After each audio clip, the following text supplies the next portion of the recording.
뭐 아직 안 갸우뚱하시는 분도 계신 것 같은데, 예, 아직 대구의 이 더위가 지금은 이 정도면 꺾인 겁니다. 왜냐하면 밤에 좀 에어컨 없이 잘 수 있잖아요. 그래서 아주 좋은 어떤 계절인 것 같습니다. 모르겠어요. 뭐 낮에는 좀 덥긴 해요.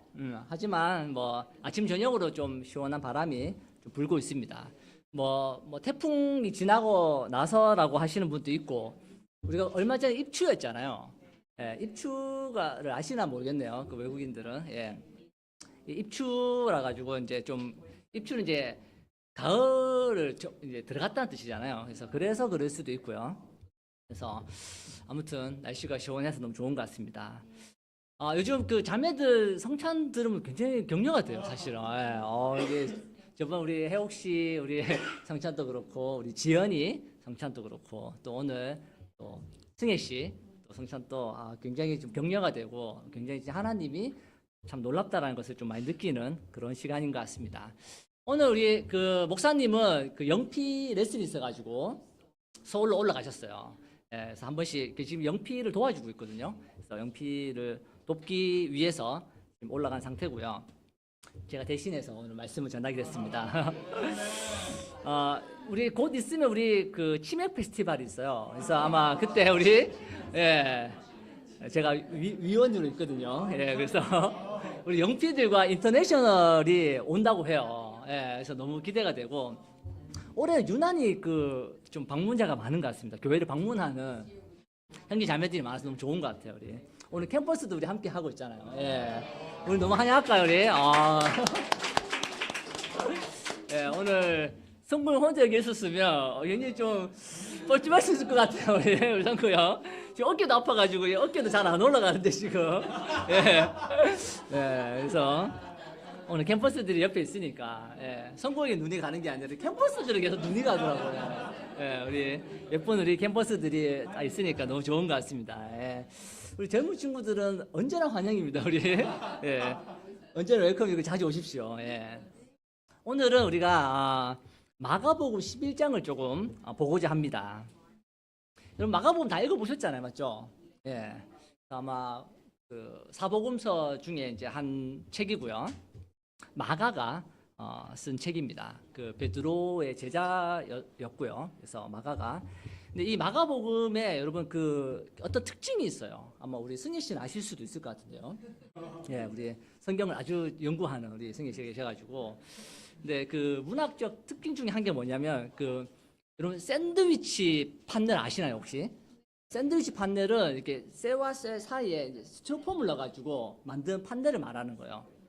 그런 것처럼 이 마가복음도 샌드위치 구조를 좀 이루고 있어요. 혹시 여러분 성경을 읽다가 그런 적 있지 않나요? 갑자기 생뚱맞은 이야기가 나올 때가 혹시 그런 적을 느낀 적 혹시 있나요? 성경 읽다 보면 갑자기 어떤 얘기 나왔는데 갑자기 그 내용, 다른 내용이 딱 삽입이 딱 돼요. 그리고 다시 앞전에 나왔던 이야기가 또 나오는 경우들이 있어요. 보면 그런 것들 이제 샌드위치 구조라고 하는데, 이 마가복음이 그런 특징이 있다고 합니다. 그 마가복음 6장도 그렇고요, 11장도 그렇고요, 14장도 그래요. 읽어보시면 아마 읽어보시다 보면 이제 좀 찾을 수 있을 텐데요. 그러니까 이 샌드위치 구조는 원래 하고자 했던 이야기의 의도를 분명하게 하려고 하는 그런 목적이 있습니다. 그래서 뭔가 별개의 이야기 같지만 사실은 분명한 목적이 있는 거예요. 왜 그 구절이 들어갔는지. 아마 오늘 그런 구절을 보게 될 텐데요. 마가복음은 이제 오늘 좀 11장을 보게 될 겁니다. 11장 11절에 14절을 보면요, 무화과 나무 이야기가 나와요. 예수님이 무화과 나무를 저주하는 장면 혹시 아시죠? 그 장면이 나와요. 그리고 15절에서 18절에 다른 스토리가 들어갑니다. 그 안에 무슨 스토리가 들어가냐 하면, 예수님이 성전을 막 이렇게 뒤엎는, 막 성전을 막 이렇게 동물을 쫓아내고 막 상을 뒤엎고 하는 장면이 나와요. 그리고 19절에서 21절을 보면 다시 무화과 나무 이야기가 나옵니다. 그 말은 무슨 말이죠? 이 무화과 나무의 사이에 들어갔던 이 삽입된 스토리가 분명한 의도가 있다라는 거예요. 그리고 이 무화과 나무 이야기와 관련 없는 이야기가 아니라는 거죠. 자, 11절에서 14절을 한번 제가 보도록 할게요. 예수께서 예루살렘에 이르러 성전에 들어가셨다. 그는 거기서 모든 것을 둘러보신 뒤에 날이 이미 저물었으므로 12제자와 함께 베다니로 나가셨다. 이튿날 그들이 베다니를 떠날 때 예수께서는 시장하셨다. 멀리서 잎이 무성한 무화과 나무를 보시고 혹시 그 나무에 열매가 있을까 하여 가까이 가서 보셨는데 잎사귀 밖에는 아무것도 없었다. 무화과의 철이 아니었기 때문이다. 예수께서 그 나무에게 말씀하셨다. 이제부터 영원히 내게서 열매를 따먹을 사람이 없을 것이다. 제자들이 예수께서 말씀하시는 것을 들었다. 뭔가 의도가 있으신다고 좀 느껴지나요, 혹시 이 구절에? 당연히 철이 아니니까 열매가 없는 게 당연한 거 아닌가요? 예. 철이 아닌데 열매가 나 있으면 그 나무가 뭔가 좀 이상한 거죠, 사실은. 예. 근데 예수님이 그 당시에 이제 그 무화과가 열매가 억수로 크거든요. 근데 그 열매가 없는 게 당연한 거예요. 예. 왜 철이 아니었으니까. 근데도 그걸 가지고 나무라시고 뭔가 저주를 하시는 장면이 나옵니다. 어떤 걸 가르치기 위해서요. 15절에 18절을 보면요. 그리고 그들은 예루살렘에 들어갔다. 예수께서 성전에 들어가셔서 성전뜰에서 팔고 사고 하는 사람들을 내쫓으시면서 돈을 바꾸어 주는 사람들의 상과 비둘기를 파는 사람들의 의자를 둘러 엎으시고 성전뜰을 가로질러 물건을 나르는 것을 금하셨다. 예수께서는 가르치시면서 그들에게 말씀하셨다. 기록한 바 내 집은 만민이 기도하는 집이라고 불릴 것이다 하지 않았느냐. 그래 너희는 그곳을 강도들의 소굴로 만들어 버렸다. 대제사장들과 율법학자들이 이 말씀을 듣고서는 어떻게 예수를 없애버릴까 하고 방도를 찾고 있었다. 그들은 예수를 두려워하고 있었던 것이다. 무리가 다 예수의 가르침에 놀라고 있었기 때문이다. 아멘. 그리고 무화과 나무 이야기 나오고 또 다른 이야기가 나옵니다. 성전을 둘러 엎으시는 장면이 나와요.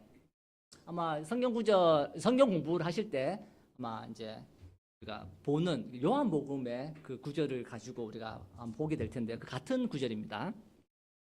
6월절에 예배를 하러 와요. 아주 먼 곳에서부터 오거든요. 예, 왜냐 제사를 지내는 것은 예루살렘이었기 때문에 그곳을 다 오는 거예요.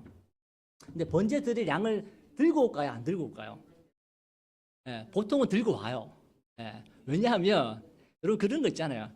그 우리가 이제 어디 피서지 같은 데 가면 그 음식 비싼지 알지잖아요. 그러니까 우리 보통 도시락 같은 거 싸가고 가지 않나요? 예, 그리고 그 가면 이제 뭔가 비싸다는 거 아니까 뭔가 준비해서 가죠, 최대한. 뭔가 튜브도 가져가고 뭐 구명조끼도 가져가고 아마 이 캠퍼스들은 아마 잘 모를 거예요. 예, 우리 결혼부들은 뭐 굉장히 애들도 데리고 가야 되고 뭔가 비용 쓸 게 많으니까 많은 걸 챙겨 가거든요. 근데 이 당시에도 많은 그 이스라엘 민족이 멀리서 올 때 양과 비둘기 들고 와요. 예. 근데 왜 파는 사람이 있을까요? 예. 왜냐하면 그것을 뭔가 강매하기 위해서요. 예. 강매하기 위해서 흠집을 잡는 거예요. 장사의 목적으로. 왜냐하면 그 동물들을 가지고 왔을 때 그 흠이 저 동물은 이래서 안 되고 저 동물은 이래서 안 되고 저 재물은 이래서 안 되고 이렇게 해서 흠을 잡는 거예요. 왜냐하면 그래서 이제 그것을 좀 강매하기 위해서 동물들을 왜냐하면 그 돈이 필요했기 때문이에요. 예. 그래서 왜 돈이 필요했냐면 그 당시에 이제 그 지역을 다스렸던 왕이 누구냐면 헤롯 왕이거든요. 헤롯 왕은 정치에 능한 사람이에요. 근데 이 헤롯 왕이 그 선조가 누구냐 하면 에서예요. 에서. 에서는 성경에서 좀 안 좋잖아요. 예. 그래서 별로 인기가 없었어요. 그래서 이 유대인들의 환심을 사기 위해서 뭐가 필요했냐 하면 성전을 좀 크게 짓는 게 좀 필요했어요. 그 당시 성전은 이 이스라엘 민족에 굉장히 중요한 의미가 있잖아요. 그래서 성전을 크게 짓기면 내가 뭔가 정치적으로 좀 인기가 있을 거야라고 생각했던 것 같아요. 그래서 그러면 돈이 좀 필요하잖아요. 그래서 돈을 만들 방법을 생각했던 것 중에 한 개가 재물을 파는 거였어요. 그래서 멀리서 오다 보면 흠집이 좀 날 수 있잖아요. 그래서 이제가 이래서 안 돼. 하나님께 드리는 건데 가장 좋은 걸 드려야지 하면서 그 피서지 바가지처럼 굉장히 집에서 가지고 오면 예를 들면 10만 원에 가져올 수 있는 거를 그걸 사면 20만, 30만 원 사야 되는 거예요. 근데 여러분 갔는데 재물을 드려야 되는데 안 된다고 하면 어떻게 해야 되겠어요, 여러분? 사야 되잖아요. 강매를 하는 거예요. 그런 식으로 이제 막 파는 걸 보면 예수님이 그 둘러 엎는 장면이 나오는 거예요. 근데 그러니까 그들에게 예수님은 눈에 가시 같은 사람이었어요. 기득권에 있었던 사람들은 그래서 예수님을 없애버릴 생각을 하게 됩니다. 여러분, 우리가 예수님은 정확하게 핵심을 아셨어요. 예, 그 당시 많은 사람들도 그렇게 하는 것이 잘못됐다라는 것을 알고 있었지만 아무도 그것을 하지 않는 거예요. 예, 왜냐하면 자기가 왕따 당할 수 있고 괜히 죽임을 당할 수도 있고 뭔가 어떤 이유 때문에 또 감옥에 들어갈 수도 있고 여러 가지가 있었기 때문에 두려웠기 때문에 얘기하지 않았어요. 근데 예수님은 전곡을 탁 찌르는 거예요. 숨기고자 하는 부분을 다 드러내는 거예요. 여러분, 우리도 그럴 때 있지 않나요? 우리가 시간을 보낼 때 때로는 말씀을 들을 때 뭔가 하나님이 나에게 어떤 누군가가 너 이 부분 바뀌어야 되라고 하면서 꼭 찌를 때 있잖아요. 예, 나도 알고 있어. 그러니까 나도 아픈데야. 근데 그걸 누가 꽉 찌르면 어때요? 너무 아프죠, 그게가. 예, 제가 이 여기가 너무 아프거든요. 이게 엘보가 엘보 때문에 죽겠어요. 근데 예, 아픈데 어디 탁 건드리면 굉장히 아파요. 예, 누군가가 막 잡아 떼면 되게 아프거든요. 그런 것처럼 예수님은 그 핵심을 알아셨어요. 그러니까 우리의 마음도 그래요. 우리가 때로는 그 어떤 이야기를 듣고 말씀을 볼 때 뭔가 찔릴 때 우리는 그것을 어떤 부인하고 싶고 뭔가 변명하고 싶고 인정하고 싶지 않을 때가 많다라는 거죠. 우리는 때로는 이 기득권자들처럼 반응할 때가 많이 있습니다. 근데 예수님은 말씀하세요. 마음을 활짝 열고 주님이 뜻하는 것을 생각해야 된다고. 그렇게 함으로써 우리 자신을 주님의 뜻대로 가게 만들어야 돼요. 그렇지 않으면 예수님이 우리의 삶을 엎으실 거예요. 여러분, 예수님은 굉장히 집요하십니다. 드러내실 거고 변화시키실 거예요. 여러분, 스스로 바뀌면 굉장히 놀랍지만 예수님 바꾸시면 좀 어떨까요? 굉장히 좀 아플 거예요. 예. 하지만 예수님은 그렇게 해서라도 우리를 변화시킬 것입니다. 그리고 우리가 19절에서 21절을 보면요, 다시 무화과 나무 비유가 나옵니다. 그러니까 베드로가 여러분 아시면 이렇게 뭔가 이렇게 나서는 걸 좋아하잖아요. 그러니까 베드로가 딱 나왔을 때 무화과 나무를 딱 본 거예요. 예, 다른 제자들도 봤겠죠. 근데 베드로가 딱 나서서 이야기합니다. 선생님, 저것 좀 보십시오. 어제 저주하신 무화과 나무가 말라버렸습니다라고 이야기를 해요. 바로 성전을 엎으시는 이 모습과 무화과의 저주는 동일한 내용이에요. 예, 다른 이야기가 아니라는 거예요. 여러분, 샌드위치 구조는 뭐라고 했죠? 원래 하고자 하는 이야기를 더 분명하게 하기 위해서 하는 목적을 가지고 있다고 했죠. 그러니까 예수님이 저주하신 무화과 나무와 그 당시에 이스라엘의 영적 상태가 같다라고 말씀하시는 거예요. 여러분, 무화과 나무 열매를 맺지 못하는 세 가지가 나옵니다. 22절에서 25절에 보면요. 제가 한번 읽어볼게요. 마가복음 11장 22절 25절입니다. 예수님이 제자들에게 이렇게 말씀하셨다. 하나님을 믿어라. 내가 분명히 말하지만 누구든지 이 산을 향해 땅에서 들려 바다에 빠져라 하며 마음속으로 의심하지 않고 자기가 말하는 것이 반드시 이루어질 것이라고 믿으면 그대로 될 것이다. 그러므로 내가 너희에게 말한다.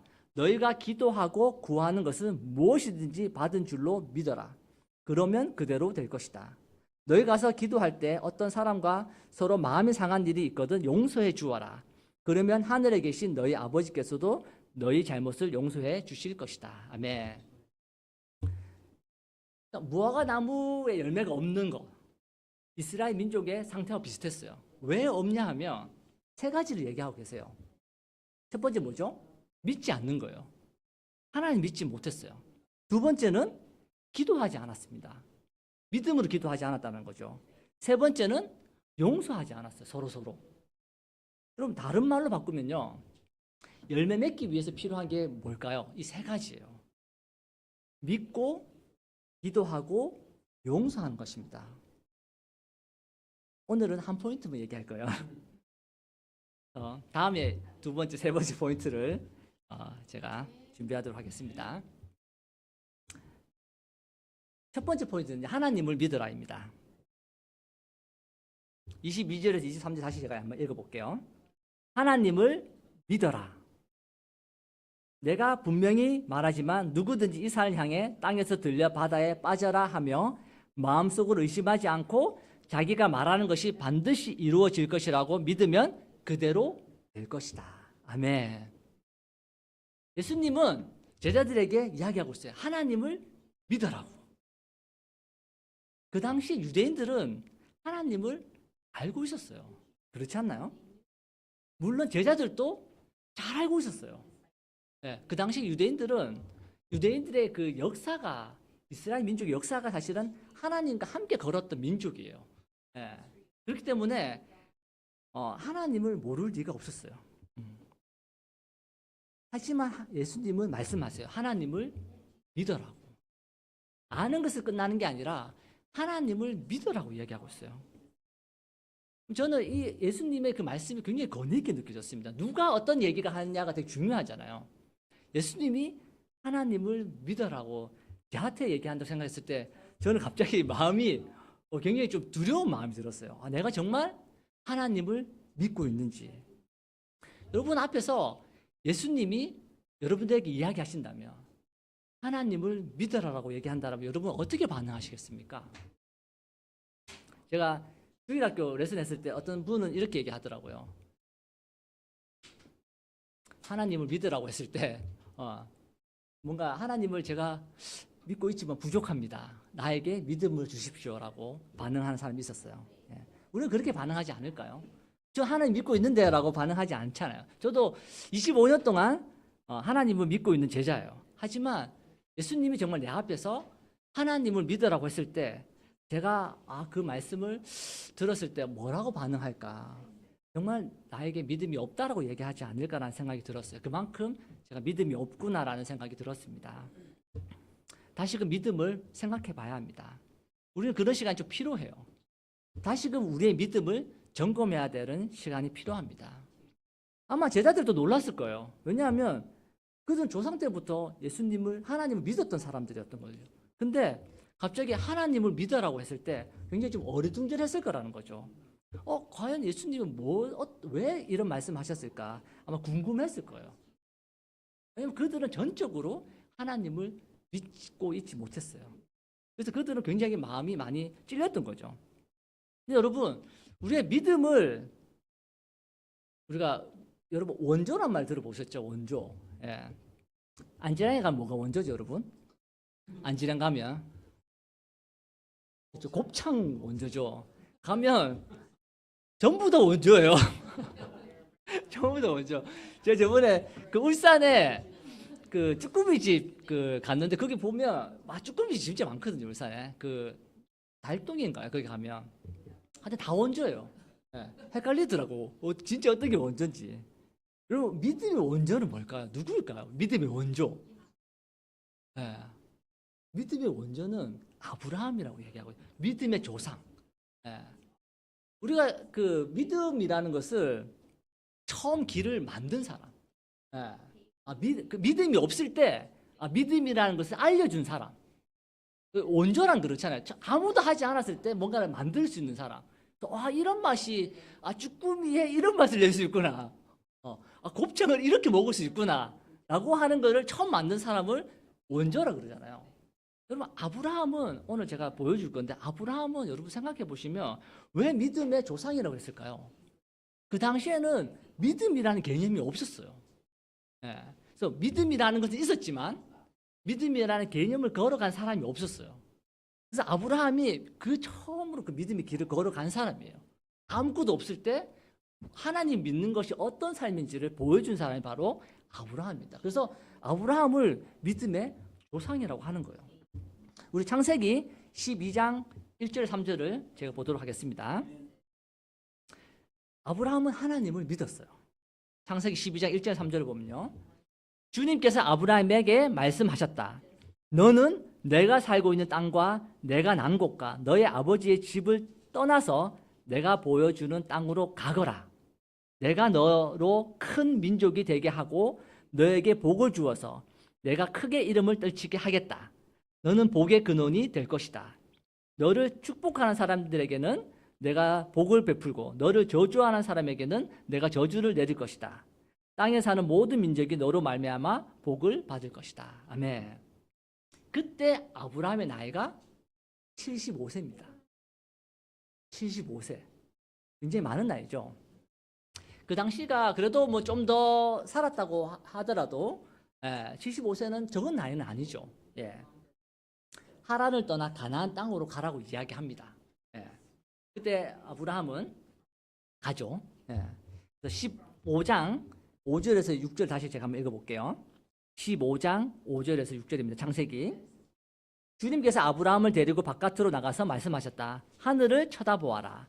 내가 셀 수 있거든 저 별들을 세어보아라. 그리고는 주님께서 아브라함에게 말씀하셨다. 너의 자손이 저 별처럼 많아질 것이다. 아브라함이 주님을 믿으니 주님께서는 아브라함의 그런 믿음을 의로 여기셨다. 아멘.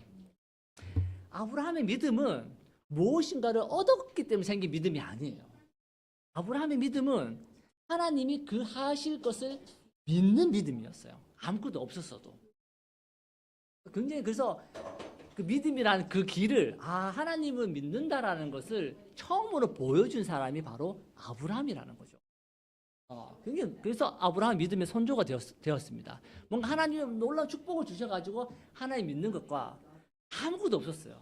75세에 받았고 100세에 자녀를 얻잖아요. 그때까지 믿었던 사람이 바로 이 아브라함입니다. 그래서 그 바울이 믿음이 되게 놀랍지 않나요, 여러분? 그럼 바울이 믿음을 어디서 많이 얻었을까요? 저는 이 로마서 오늘 제가 보여줄 건데 4장을 보시면요, 아브라함 믿음에 대해서 굉장히 자세하게 서술하고 있거든요. 바울이 왜 그런 놀라운 믿음을 가질 수 있었을까? 아마 저는 아브라함의 그 믿음을 굉장히 많이 연구하지 않았을까라는 생각이 들었어요. 왜? 원조잖아, 믿음에. 네. 그 로마서 4장 17절에서 22절 제가 한번 읽어볼게요. 아브라함에 대해서 기술한 신약 성경 유일한 구절이 이 구절이에요. 아주 디테일하게 서술하고 있습니다. 아브라함이 얼마나 믿음이 강했던 사람인지. 로마서 4장 17절 22절입니다. 이것은 성경에 기록된 대로 내가 너를 많은 민족의 조상으로 세웠다 함과 같습니다. 이 약속은 그가 믿은 하나님, 다시 말하면 죽은 사람들을 살리시며 없는 것들을 불러내어 있는 것이 되게 하시는 하나님께서 보장하신 것입니다. 아브라함은 이 희망이 사라진 때에도 바라면서 믿었으므로 너의 자손이 이와 같이 많아질 것이다 하신 말씀대로 많은 민족의 조상이 되었습니다. 그는 나이가 100세가 되어서 자기 몸이 이미 죽은 것이나 다름없고 또한 사라의 태도 죽은 것이나 다름없는 줄 알면서도 그는 믿음이 약해지지 않았습니다. 그는 하나님의 약속을 믿고 의심하지 않았습니다. 오히려 그는 믿음이 굳세어져서 하나님께 영광을 돌렸습니다. 그는 하나님께서 스스로 약속하신 바를 능히 이루실 것이라고 확신하였습니다. 그래서 하나님께서는 이것을 보시고 그를 의롭다고 여겨주셨습니다. 아멘. 제가 아주 좋아하는 구절입니다. 믿음에 대해서 이야기할 때 꼭 보여주고 싶은 구절이에요. 왜냐하면 믿음의 조상, 믿음의 원조, 아브라함의 믿음에 관한 이야기예요. 그것도 바울이 아주 많이 연구하고 생각하고 해서 그 로마 교회에 쓴 편지입니다. 편지에 있는 아브라함에 대한 이야기예요. 우리는 왜 그가 믿음의 조상인지 대해서 그의 믿음을 통해서 우리가 배울 수 있습니다. 바울은 이 아브라함 믿음에 대해서 아주 좀 점진적으로 쓰고 있어요.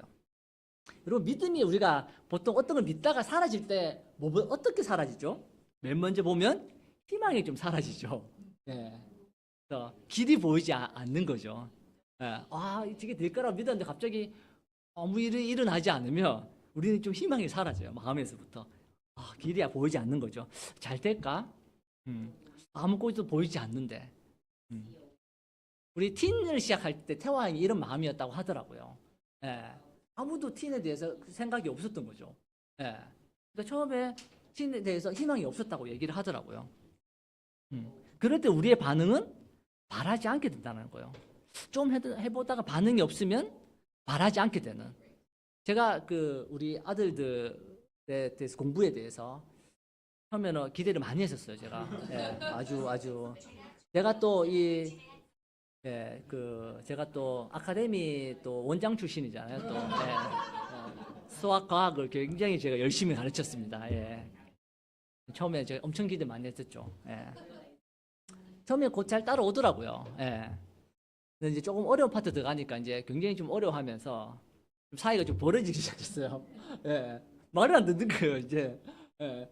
아빠가 뭐 가르치면 짜증낸다 그러고 저도 캄다운 하고 이제 좀 가르치는데도 가르치다 보면 짜증이 이렇게 올라와요. 처음에는 하는데 기대를 했지만 이제 어느 순간 이제 희망이 안 보이기 시작하더라고요. 야, 공부는 아닌가? 하기 싫어하는 거예요. 예. 그래서 이제 결국에는 아예 공부에 대해서 좀 바라지 않게 되는 마음이 제 안에 있다라는 것을 제가 좀 알게 됐어요. 그래, 공부 말고도 다른 길이 있지, 라는 생각을 좀 가지게 됐었어요. 시간이 좀 더 우리가 믿음이 막 그 희망이 사라지잖아요. 근데 시간이 좀 더 지나면 아브라함도 사실 75세 때는 그래도 좀 힘이 있을 때니까 믿을 수 있잖아요. 근데 25년 동안 아무 일도 일어나지 않아요. 예, 그 100세가 됐어요. 사라의 태도 죽은 거나 다름없는 상태가 됐어요. 여러분 그때 여러분 믿을 수 있겠습니까? 아브라함의 입장이라면 25년 동안 아무 일도 일어나지 않는 거예요. 예. 이 지경이 되면 우리는 믿기가 굉장히 어려워요, 사실은. 근데 이 바울은 이 로마서에 얘기하고 있어요. 그는 믿음이 약해지지 않았다고. 우리는 희망을 보지 못하고 때로는 우리는 그 안에서 의심하게 되지만 이 아브라함은 믿음이 약해지지 않았다고 이야기하고 있습니다. 여러분 그 처음에 희망이 보이지 않다. 두 번째는 뭐냐면 좀 의심하게 되지 않나요? 예. 아, 얘가 정말 이걸 할 수 있을까? 얘는 공부는 아니라고 의심하게 되죠. 하나님 능력이 없으신 건 아닐까? 하나님 왜 이런 일을 하지 않으실까?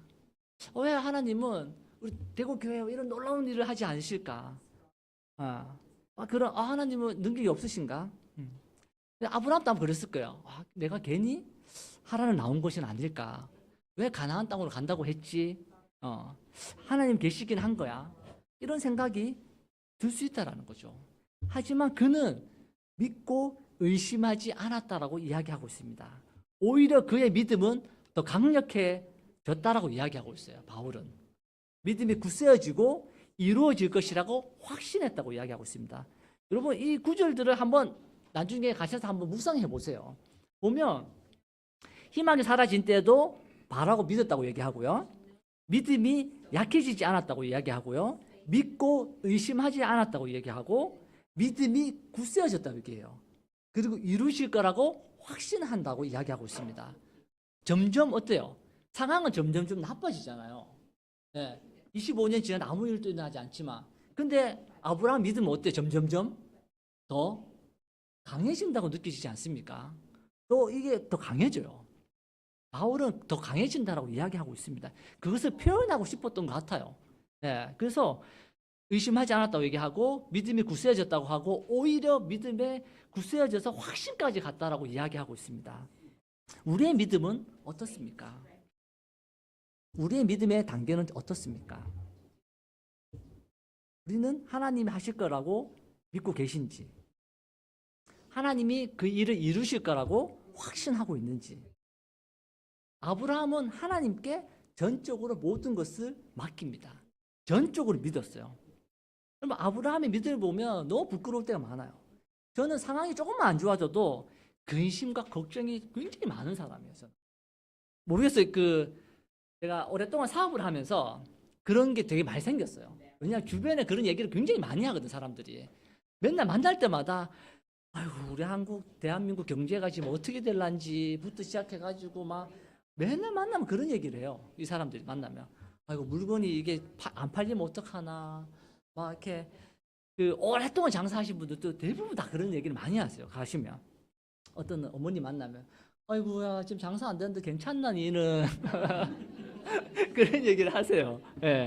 만나면 항상 그런 얘기 하세요. 근데 제가 저희 아버지를 보면서 되게 좀 많이 배우는 것 중에 한 게 뭐냐면 아버지 장사 되게 오래 하셨거든요. 그럼 제가 막 장사 좀 안 되면 아버지가 막 다 가요. 우리 회사의 대표는 아버지니까 아버지한테 가서 아버지 장사 너무 안 된다고 이거 어떻게 해야 되냐고 막 이거를 뭐 어떻게 빨리 싸게 팔든지 처분해야 된다라고 하면 아버지는 어떻게 얘기하시냐면 그거 너무 창고 비좁으면 돈 주고 저기 바깥에 창고 넣어 그냥 뭐 이렇게 얘기하세요. 그럼 저는 어떤 생각이 드냐면 괜히 넣었다가 이게 식품이다 보니까 이게 유통기한이라는 게 있거든요. 그래서 이게 나중에 버리게 되면 어떡하냐 두려움이 있는 거잖아요. 막 그런 얘기를 막 해요. 근데 아버지는 그렇게 생각하지 않으세요. 그냥 기다리라고. 그냥 나중에 지나고 나면 팔릴 거라고 얘기하세요. 그러니까 경험에서 오는 믿음이 있는 거예요. 그리고 믿음은 축적됩니다. 여러분 다른 사람들이 믿음의 이야기를 들으면 여러분 어떤가요? 많은 걸 배울 수 있잖아요. 우리가 여러분 믿음에 대한 이야기 가장 많이 나오는 데가 어딜까요, 여러분? 그럼 말씀입니다, 여러분. 여러분 하나님의 기적의 역사를 적어놓은 것이 바로 이 말씀이에요. 여러분 우리가 말씀을 읽지 않는다면 우리는 믿음을 잃을 수밖에 없습니다. 그럼 말씀을 읽으셔야 돼요. 우리 믿음을 갖기 위해서. 아브라함이 왜 놀라운지 그는 믿음이라는 것의 길을 만들었어요. 여러분 길을 만드는 건 굉장히 어렵습니다. 여러분 논문에서도 논문 쓸 때 보면 우리가 저도 이제 대학원 다닐 때 논문 쓸 때 보면 진짜 이 큰 줄기가 있어요. 그게 진짜 요만큼 뭔가를 하나 하는 거거든요. 이 큰 줄기를 만든 사람이 있어요. 우리 그런 사람들을 대가라고 합니다. 나머지는 진짜 조금씩 이렇게 그냥 하나씩 그냥 써가지고 박사학위 받는 거예요. 그래서 아브라함은 믿음의 대가입니다, 여러분. 정말 여러분 그 믿음의 대가가 나와 있는 성경이 바로 우리가 읽고 있는 성경 말씀이에요. 우리가 그런 데서 말씀을 통해서 우리는 믿음을 배우고 믿음을 키워야 된다는 거예요. 여러분 우리는 믿음을 하나님 믿는다고 하면서 여러분 하나님을 전적으로 믿고 계십니까? 여러분 주식하는 사람들은 분산 투자를 합니다, 여러분. 예. 그래서 우리는 때로는 믿음에서도 분산 투자할 때가 있어요. 여러분 분산 투자는 왜 하죠? 그렇죠? 리스크 관리하는 거죠. 예. 그래서 혹시나 어디 한 군데가 안 되면 또 다른 한 군데가 잘 될 수 있으니까 뭔가를 만회하기 위해서요. 예. 그래서 여러분 계란을 한 바구니에 담지 말라고 하거든요. 미국의 경제학자가 이야기한 거예요. 예. 왜냐하면 넘어지면 어떻게 계란 들고 가다가 넘어지면 한 바구니 다 담으면 어떻게 해요? 넘어지면 다 깨지잖아요. 그렇게 들고 가지 말아라고 얘기를 해요. 경제학에서 아주 유명한 말입니다. 그 보이지 않는 손과 이 계란을 한 바구니에 담지 말라는 게 아주 그 놀라운 그 경제학에서의 어떤 격언이거든요. 근데 하나님 나라는 여러분 아닙니다. 우리는 하나님께 집중 투자해야 돼요. 여러분 도박할 때 올인 아시죠? 예. 자기가 가지고 있는 모든 것을 이렇게 거는 걸 올인이라고 하거든요. 우리는 하나님께 올인해야 돼요. 우리는 하나님을 믿어야 합니다. 바꾸어 말하면 하나님을 믿는 믿음에 우리는 전부를 걸어야 된다는 거예요. 하나님 믿지 못할 때 우리는 다른 것에 눈을 돌리게 됩니다. 내가 뭔가를 해야 된다고 생각해요. 여러분 하나님을 믿고 액션을 취하는 것과 하나님을 신뢰하지 못해서 내가 뭔가 액션을 취하는 것은 너무나 달라요, 여러분. 여러분 겉에서 보기에는 비슷할지 모르겠지만 하지만 그 동기는 완전히 다른 겁니다. 우리는 하나님을 믿고 액션을 취해야 돼요. 하나님께 모든 것을 전적으로 의지하고 가야 된다는 거예요. 우리는 하나님이 수단이 아니라 목적이 되어야 합니다. 여러분 하나님은 여러분들에게 우리에게 분산 투자하지 않으셨어요. 성구도 잘 못해? 야 너 아웃. 수영 잘 못해? 아웃. 이런 게 아니에요. 네. 하나님은 우리의 전부를 투자하셨어요. 이제 목숨까지도 여러분 거셨습니다. 우리가 잘하면 맡기고 구원하시고 못하면 버리시고가 아니에요. 여러분 우리가 두렵지 않나요? 뭔가 내가 잘 하지 못할 때, 내가 죄에 넘어졌을 때, 하나님이 나와 함께 하지 않으면 어떡하지? 여러분 절대 그러지 않습니다. 하나님은 언제나 여러분과 함께 하고 계세요. 우리와 함께 걷고 있고 함께 이 삶을 살아가고 계신 거예요. 왜냐하면 여러분들에게 올인했거든요. 여러분에게 집중적으로 모든 걸 걸었기 때문에 하나님 절대 포기하시지 않습니다. 우리가 포기하지 않는다면, 우리가 그 게임에서 나오지 않는다면 하나님 절대 우리를 포기하시지 않으실 거예요. 모든 것을 걸었기 때문이에요. 우리가 해야 될 것은 그런 예수님을 신뢰하고 믿는 것입니다. 그 믿음에 더욱 단단해지는 것입니다. 여러분 살다 보면 우리가 믿음이 흔들릴 때가 있습니다. 넘어질 때도 있어요. 하지만 우리가 해야 될 것은 한 가지밖에 없습니다. 그 한 가지만 해야 돼요. 다른 걸 해야 되는 게 아니라 넘어질 때 여러분 하나님을 보셔야 돼요. 하나님은 그 길을 준 이유가 있다는 것을 믿어야 됩니다, 여러분. 우리는 그것만 할 수 있어요. 네. 우리 23절을 보면요. 좀 믿음에 대해 더 보충하고 있습니다. 내가 분명히 말하지만 누구든지 이 산을 향해 땅에서 들려 바다에 빠져라 하며 마음속으로 의심하지 않고 자기가 말하는 것이 반드시 이루어질 것이라고 믿으면 그대로 될 것이다. 너무 잘 아는 구절이죠, 여러분. 제가 영클찬 때 이 말씀을 보고 시도했던 적이 있어요. 예. 여러분 혹시 그런 적 없나요? 저는 신천에 앉아가지고 신천에 딱 이렇게 앉아있으면 강이 있잖아요. 예.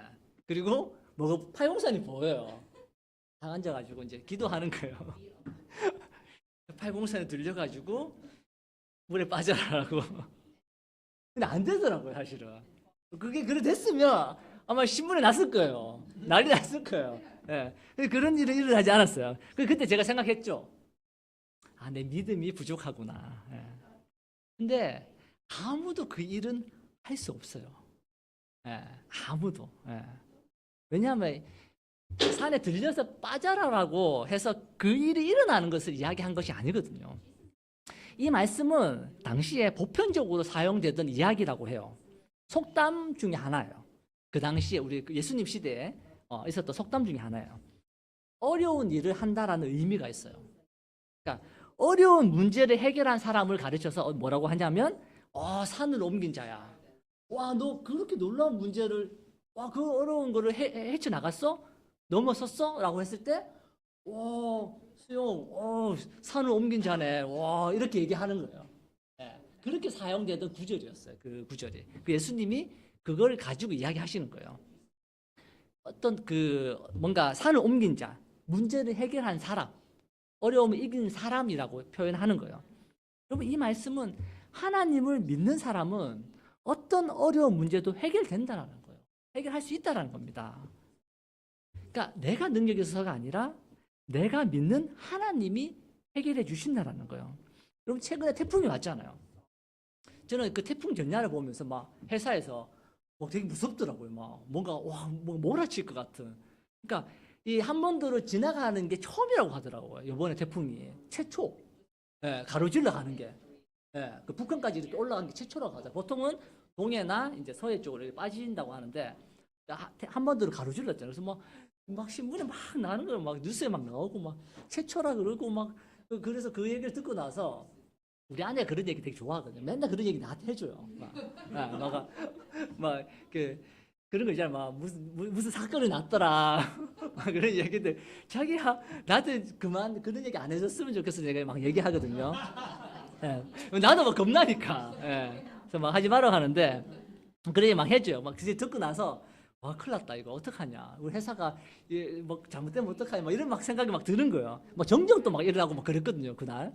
저희 냉동창고니까 이게 막 정전이 일어나더라고요. 그래서 막 되게 두려웠어요. 근데 진짜 하나님이 정말 얼마나 두려우신 분인지 세상 되게 많이 느끼게 됐어요. 얼마나 놀라우신 분인지, 얼마나 능력 있으신 분인지. 여러분, 산을 옮기는 거. 여러분, 이거 사실은 군대에서도 할 수 있는 거예요. 미군은 어떤지 잘 모르겠어요, 제가. 예. US 알미는, 예. 코리안 알미는 가능해요. 예. 예. 그래서 높은 사람, 연대장이 와서 저기 좀 가리는데? 라고 하면 진짜 한 수백 명이 달라붙어가지고 그 봉우리가 없어져요, 이렇게. 예. 그 산이 잘 보이도록 이렇게 봉우리가 없어지는 그런 일이 코리안 알미는 가능해요. 예. 그냥 어려운 일일 뿐이에요. 예. 하지만 하나님은 불가능을 가능하게 하시는 분입니다. 우주를 창조하셨고 생명을 만드신 분이 바로 하나님이에요. 여러분, 놀라운 그 하나님을 믿지 못한다면 우리는 누구를 믿어야 됩니까? 어떤 상황을 믿어야 되는 거예요? 여러분, 하나님을 믿어야 됩니다.